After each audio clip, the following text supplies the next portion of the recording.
Hey everyone, welcome back to my channel. Today I have another minimalism video for you. Today I'm talking all about how to avoid impulse buying. This was something I wasted so much money on in the past. Shopping is a de-stressor for me and I would just buy random things. So I'm hoping these tips, these are what I use to really stop impulse buying. I haven't impulse bought in about 2 years. I do sometimes impulse buy on food because I love food and snacks, but overall on items and things I don't need, I stopped buying, and these tips really help me, so I hope they'll help you as well. I'm gonna just jump on in. I really hope that you guys can incorporate at least a few of these because they will really work, and then you can save a lot of money and put money, you know, towards a vacation or spending time with your family at a restaurant, something you really enjoy and actually want to do. So the first thing is only take cash. I know this is an old trick. It might not work for a lot of you. I mean, I don't want to cause stress telling you to go to the bank and remove cash before shopping, but it does work. When I go to the grocery store, anywhere I go, if I can, I will just take cash and leave my credit and debits at home. And what this does is if you need a new set of plates because say yours cracked, and you are only willing to spend $50 on plates, if you have a credit card or a debit card with essentially unlimited funds for the most part, you might see a plate set for $80 or $100 and think, you know what, I have room on my card, I'm just gonna buy it. If you only have $50 cash, you know, with you, then you'll know that that's all you are going to spend because that's all you have on you. So if you can, leave your cards at home. But this is just a basic tip. The rest I think will really help out. So my second tip is avoid browsing in general. I used to, when I would feel stressed or wanted to hang out with friends, we would go shopping and just shop for random things. We didn't need anything. And because of that, I ended up wasting a lot of money on shoes, clothes, home items, things I just really didn't need, makeup. So now I only go to the store if I know I need something. So if I need a toilet bowl cleaner, I will go to the store to buy the toilet bowl cleaner. Otherwise, I stay out of the stores, and it really helps because it keeps you away from temptation. If you are looking for something to do to kill time, I recommend going, sitting into like either a bookstore or a library, maybe read something, go for a nice walk, go for a coffee with a friend, rather than shopping, as it will lead you to waste a little bit of money. My third tip is make a list of the items you really want, so a wish list. And what this will do is say you want, actually I'll give you an example of what's on my wish list right now. So right now I need a laptop because mine actually broke, so that's something I really do need. I want a swing set for the kids for the backyard. I want a few little things for the house. So these are all on my wish list. When I go to the store, if I am looking to buy something, I look and see if it's on my wish list, and if it's not, I put it back because I can use the money that I would have spent on that to get items on my wish list sooner. So rather than buying a pair of flip-flops I don't need, I'd rather save the money and put it towards a laptop that I really do need. So taking that wish list, mine's on my phone, so it's always with me. I can always refer back to it. It really helps me to save money and not waste money on things I don't need. Number 4 is put items on hold. This is the best one for me, and I do it all the time, and I still do. Some days if I will go to the store and find a pair of jeans or a dress that I really love, I want to buy it, but I don't always need it. So what I do is I put it on hold, and it's exhausting to have to go back and pick up the item. So if you really, really want it and need it, you will make the trip to go back and purchase that item.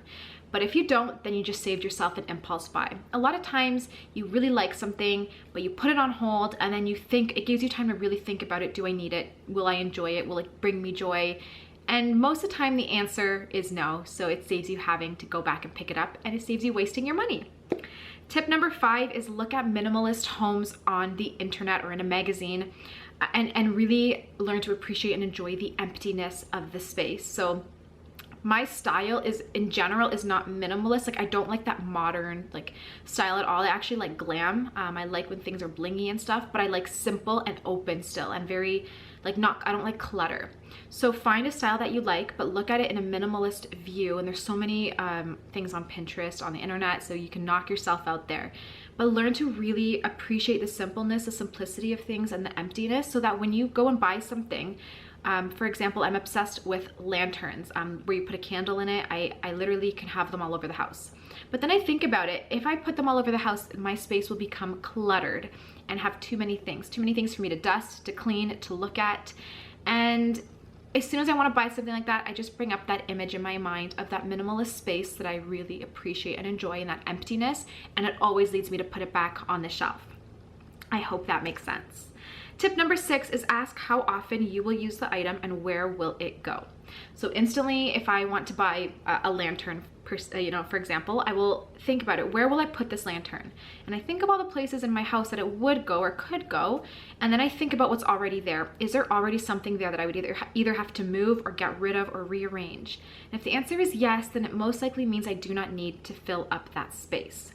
If it's something that you think I can just use at Christmas or I can just use at Thanksgiving, then you have to think of where will you store it. And if this brings you anxiety thinking about storing something, it collecting dust, you paying money for something that you're only using like a few days of the year, then I would put it back because you most likely don't need it.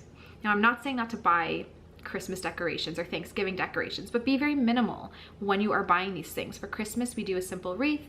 We have a little bit of lights for outside, an advent calendar or candle or a wreath, and maybe like a little something for our coffee table. We don't go all crazy and decorate the entire house. We obviously have a Christmas tree as well, but we don't go crazy with little decorations everywhere because they only come out for a certain time of year and then they go right back away, and it's money you could use towards something else.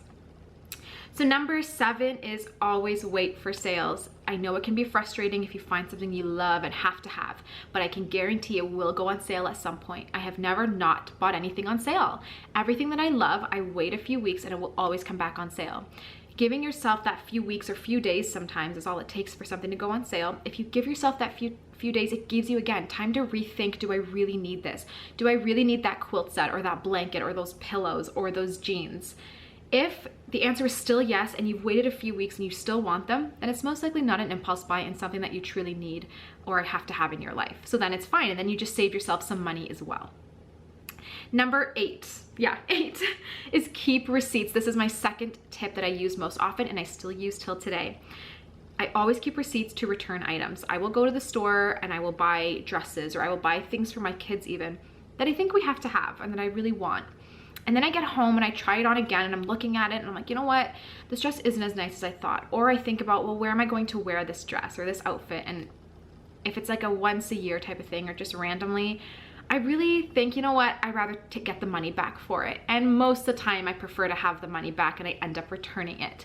When I go through that hassle of driving back to the store and returning this item, then it really makes me be careful the next time I purchase something because I don't want to have to go back to the store. So I really sit in the store and I think, do I need this? Do I want it? Will it bring me joy? And I really think, because I know I'm gonna have to come back and return it if I change my mind when I get home.